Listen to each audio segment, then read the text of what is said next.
आज आम्ही स्वामींची मूर्ती घरी आणली आणि घरी मी मूर्ती लईच आधी आणणार होतो, पण ते काय झालंच नाही.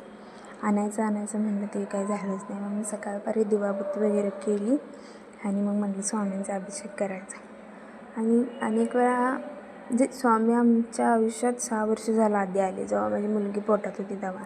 ते पण माझ्या एका मैत्रिणीने मला सांगितलेलं स्वामींचं तारक मंत्र वाच म्हणून. म्हणजे कशासाठी ते मी तुम्हाला परत कधीतरी सांगेन.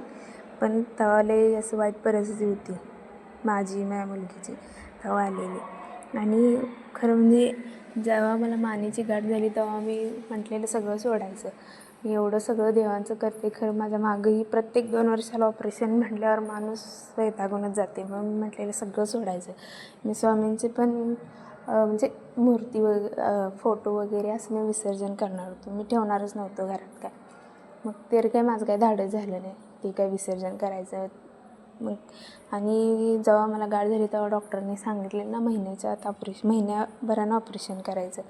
मी म्हटलं जर महिन्याभरात जर ऑपरेशनला जावं लागलं तर मग मी परत कुठल्याच देवाचं काही करणार नाही. पण असं महिन्यात ऑपरेशन तर काही सांगितलं नाही, पण औषधवर थोडीफार माझी गाठ कमी झाली. अजून आहे पण कमी झाली आता. आणि अजून औषध चालू आहेत मला.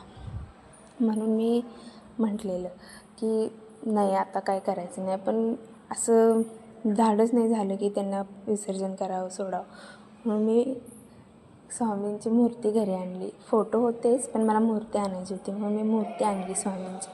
त्यांचा अभिषेक वगैरे करून घेतला आणि मूर्ती देवाऱ्यात ठेवली. आणि कसं एक वाईट वेळ असते ना, आणि माणसाला जर सारखी वाईट वेळ आली की ते तसं होतंच.